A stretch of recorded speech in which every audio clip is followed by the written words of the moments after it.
اچھا احمد بھائی، اب نا بات ہے کہ اذکار وظائف دو طرح کی چیزیں ضرور ہمیں یعنی شارٹ بتا دیجیے گا. ظاہر ہے زیادہ تو آپ ہی کا کام ہے، آپ ہی کر سکتے ہیں، لیکن عام ہمارے سننے والے ایک تو کچھ ایسے اعمال ہمیں بتا دیجیے کہ جنات سے یا جادو سے لوگ بچے رہیں. کوئی ایسا عمل پہلے یہ بتا دیجیے. دیکھیں، ایک تو مجرب ہے، اسے کہتے ہیں کہ ہم نے دیکھا ہے کہ جس بندے نے نیا چاند دیکھنے کی دعا پڑھی ہو نا. اچھا، ٹھیک ہے، واہ، ٹھیک ہے، کیونکہ یہ جادو کا تعلق چاند کے ساتھ، سمندر کے ساتھ، ٹھیک ہے، ان جگہوں پہ جا کے لوگ کام بھی کرتے ہیں. ٹھیک، ہم نے یہ دیکھا ہے کہ وہ سمندر میں تخت بھی لگاتا ہے اشتاق. بالکل، آپ نے فرمایا سمندر تخت جو ہے شیطان کا سمندر پر ہی سمندر پہ، ٹھیک ہے.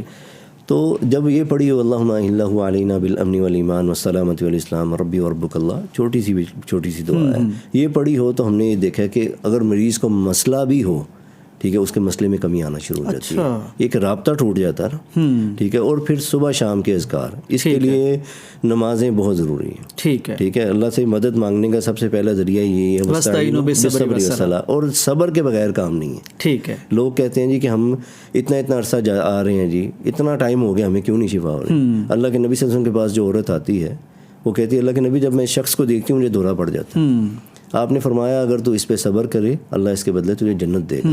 وہ کہتی ٹھیک ہے میں صبر کروں گی، لیکن میرے لیے دعا فرما دیں جب مجھے ایسا معاملہ ہوتا ہے میرا سطر نہیں ڈھمپا رہتا. آپ نے فرمایا تیرے لیے دعا پردے کی اور عزت کے. بالکل، اللہ کے نبی صلی اللہ علیہ وسلم رحمۃ اللہ علیہ کیا دعا کریں قبول نہیں ہوگی. بالکل ٹھیک ہے، اس نے جنت کو، اس نے کہا کہ میں نے جنت کو ترجیح دی، صبر میں کروں گی. یہ صبر ازما بیماری ہیں، کیونکہ شفا کسی کے پاس نہیں ہے.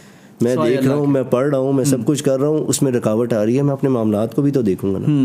میں لوگوں کے ساتھ زیادتی کر رہا ہوں، میں نے کسی کا کوئی مال کھا لیا ہے، کسی کے ساتھ، ہر بندہ، میں اپنا بہترین آئینہ ہوں، مجھے پتا میں کیا کچھ کرتا ہوں. میں خود کی اصلاح کروں. اس کے بعد جو دو موقع اللہ تعالیٰ نے اپنے نبی صلی اللہ علیہ وسلم کو فرمایا قبل طلوع الشمس و قبل الغروب، سورج طلوع ہونے سے پہلے فجر پڑھوں گا تو پھر میں اس کے اذکار کر سکتا ہوں. ٹھیک ہے، میں نے اذکار کیے ہوں، شام تک کوئی مسئلہ مجھے نہیں ہو سکتا. اچھا احمد بھائی، یعنی یہ آپ کے تجربے میں ہے کہ کبھی جس نے اذکار کیے ہوں اس کو نہیں ہوتا مسئلہ؟ بالکل، اس نے اذکار کیے ہوں، اس کے ساتھ ساتھ اپنی حفاظت بھی، جو جتنی بھی چیزیں ہیں، ٹھیک ہے نا، وہ کی ہو تو جب دیکھیں میں نے غصہ کروں گا میرے اذکار ختم ہو جائیں گے. ٹھیک ہے، شیطان میرے پہ حملہ کرے گا، غالب آ جائے گا. ٹھیک ہے، میں اپنی آنکھوں سے لذت لوں گا، وہ ہو گیا معاملہ، راستہ ڈھونڈے گا. بالکل راستہ ڈھونڈے گا، کیونکہ آپ نے فرمایا شیطان سونڈ لگائے بیٹھا ہے، جب موقع ملے گا وہ جھپٹے گا. بالکل ٹھیک ہے، اس نے مجھے کام کروانا ہی کروانا ہے. ٹھیک ہے، تو اس کا مطلب ہے کہ یہ بڑی اہم بات آپ نے بتائی کہ ایک تو نیا چاند، اس کی دعا ضرور ہی پڑھیں، بالکل، اور پھر صبح و شام کے اذکار اور نمازیں، اور پھر حتی الامکان کوشش کریں کہ ایک مومنانہ زندگی بسر کریں. یہ جو رذائل ہیں ان سے بچے رہیں، اخلاق اچھا رکھیں. اچھا فرض کریں احمد بھائی کسی کو کوئی مسئلہ ہو گیا ہے، اب وہ کیا پڑھے؟ دیکھیں، جس کو کوئی مسئلہ ہو گیا ہے صبح شام کے وہ اذکار شروع کرے. ٹھیک ہے، اگر یعنی کہ وہ بیری کے پتوں سے نہانا شروع کر دے.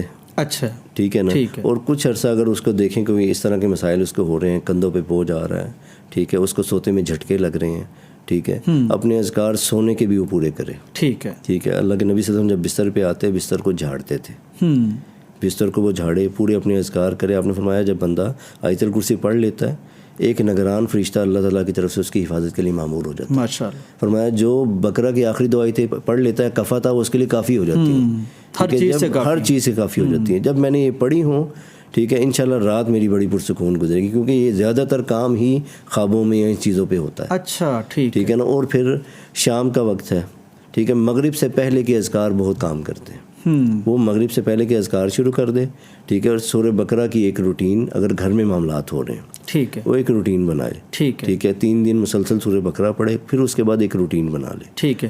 اچھا سورہ بقرہ کے حوالے سے بھی ایک تو یہ کہ یہ 2.5 پاروں کی ہے، کیا ایک وقت میں پوری پڑھے یا بس پڑھتا رہے جب ختم ہو جائے؟ دیکھیں، شروع میں اب ہم دیکھتے ہیں کسی مریض کو ضرورت ہے، گھر میں مسائل چل رہے ہیں، چیزیں توڑ رہے ہیں، کوئی آگ لگ رہی ہے، کوئی اس طرح کے معاملات ہو رہے ہیں، ٹھیک ہے، پھر اس نے پوری پڑھنی ہے. ٹھیک ہے. لوگ کہتے ہیں جی ہم لگانے سے بھی ہے، لیکن جو پڑھنے سے فائدہ نا، کیونکہ جس درد سے میں نے پڑھنی ہے، ٹھیک ہے، وہ بھی اس کا زیادہ فائدہ. لیکن اگر یہ عمل ممکن نہیں ہے تو لگا لیں.